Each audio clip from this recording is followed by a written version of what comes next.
Isn't it shocking that the world's second-largest economy is struggling with one of the most important sectors of the economy? The lags in this sector, the power sector, have resulted in a severe energy crisis that has left millions of homes and businesses without electricity for several hours in a day. In fact, blackouts are now normal in the country and have made life difficult for dwellers. In this video, we will analyze the causes, consequences, and solutions to this energy crisis. In the past, the country has struggled to balance electricity supplies with demand, which has often left many of the provinces at risk of power outages. Usually, the peak of energy demand occurs during the summer and winter periods. However, the problem is particularly worse in some parts of the country than others. One of such is China's northeastern industrial centers. This region particularly requires more and more energy as winter approaches, leaving the rest of the world at risk. Also, as the world begins to reopen after the pandemic, the demand for Chinese goods keeps rising. With this increase in demand, manufacturing companies require much more energy which has been unavailable. But China wouldn't allow this to deter its development. Unfortunately, the rules set to make the country carbon neutral by 2060 have seen coal production slow down, even though the country still relies on coal for more than half of its power. And as the demand for electricity increases, the price of coal keeps going up. In a bid to salvage the situation, the government stepped in to control electricity prices. But coal-fired power plants refused to comply with government prices for fear of running at a loss, with many drastically reducing their production, further aggravating the energy crisis. This energy crisis has made many assume that China is struggling to produce electricity. Is this true? The simple answer is no. Since the recovery of the economy from the pandemic, electricity production has increased steadily. But fossil fuel prices have risen in recent times in response to increased demand. Therefore, China, being the world's largest coal exporter, has suffered greatly as a result. The situation only got worse for China when it got angry at Australia for demanding an international investigation into the origins of the coronavirus pandemic. China, in its pride, had imposed an unofficial ban on imports from Australia, making it dependent on more expensive coal from domestic suppliers and other countries for its high demand. How did this energy crisis come about, you may wonder? Well, the main reasons for the power shortage in southern China are different from those in the north. While the south is running out of hydroelectricity, the north is in trouble due to the increase in coal prices. China's southern provinces, such as the Guangdong manufacturing hub, have experienced energy shortages since the time local officials ordered producers to ration energy, forcing factories to cut production. This seeming solution was only a prelude to the current energy crisis. Guangdong gets 30% of its electricity from hydroelectric power, but a hotter-than-average summer has drained water reservoirs and evaporated the power supply. At the same time, the increase in export volumes caused a spike in energy demand, leading to an energy shortage. On the other hand, China's northern provinces are more dependent on fuel than the south. The dry and freezing north relies heavily on coal-fired power plants to generate electricity.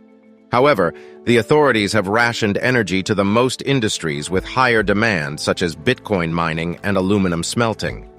Also, the government's tight regulation of its energy markets has forced electricity producers to accept the rising costs of raw materials, such as coal, without passing them on to consumers. Now, for many of these energy producers, the cost has become too high, and this has made the energy crisis more serious. Some years back, the government allowed power producers to raise electricity rates by just 10% to account for a sudden rise in operating costs.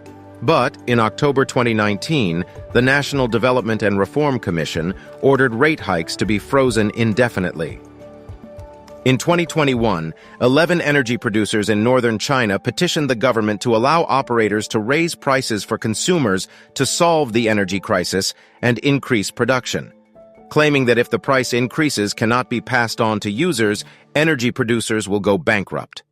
In that period, the temperatures in Guangdong reached 33 degrees Celsius, and the government asked families to turn off the air conditioning, claiming that it would propel energy producers to pass the costs on to consumers. This action limited the use of electricity and helped control the energy crisis. As the energy crisis rages on, let's see who is being affected by it.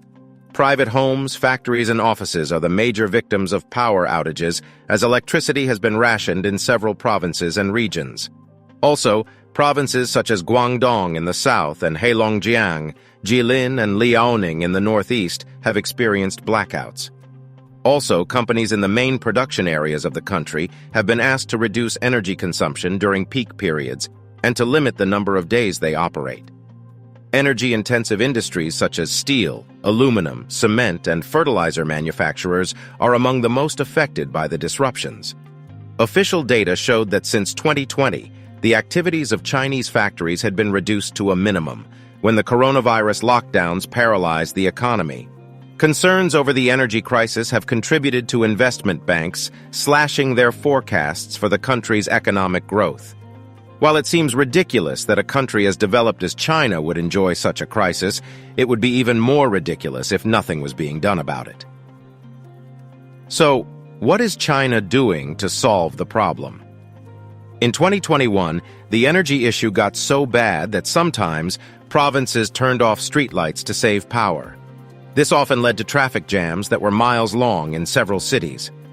House owners were not left out, as residents of skyscrapers were forced to take the stairs in some cities where elevators were blocked to save electricity. Also, the Provincial Energy Administration in China's southern Guangdong province has asked residents to stop using air conditioning and rely on natural light instead of electric bulbs. In the meantime, energy prices for industrial users have increased by 25% during peak hours. In a bid to control the crisis and still lead normal lives, the government, business owners, and even individuals have devised coping means. Most of the companies involved decided to postpone working hours to the evening with the aim of limiting production costs by reducing the amount of energy spent. For now, this strategy seems to counter this energy crisis, and no significant disservices have been found.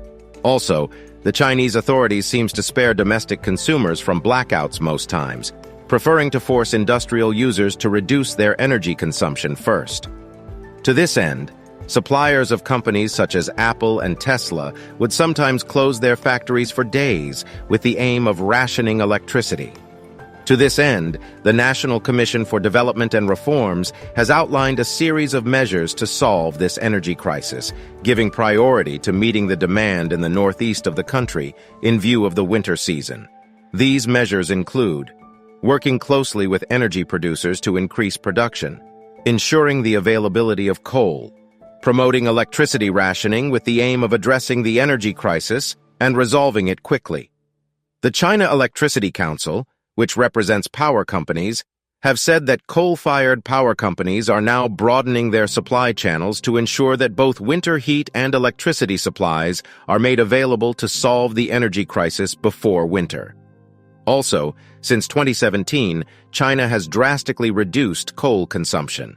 This has reduced the percentage used to generate electricity from about 80% to 51.8% in 2019.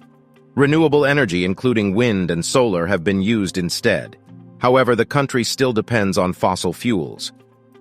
If China will be completely free from blackouts, deviating from coal for energy is expected. Liang Changing, an official from the National Energy Administration, said that before the end of 2023, China plans to accelerate the approval of new coal mines and continue the construction of already approved mines at a faster pace to support its baseload energy supply in periods when demand is higher than usual. This summer, peak energy demand is expected to exceed 1.36 billion kilowatts, which according to Liang is a significant increase on last year, further stating that some provinces could face power cuts this summer as a result.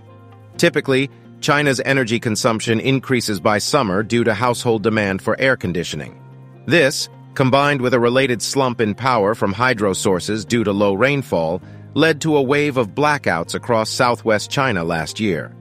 Officials have repeatedly stressed the role of coal as a ballast stone in the energy mix amid a national energy security drive, even as the country attempts to transition toward a greener, renewables-led power system. But while the role of coal cannot be undermined, a more available power system is best suited for China. China's blackout issue is indeed a mind-blowing subject. Leave your comments down below. Also, like this video and subscribe to this channel. See you soon.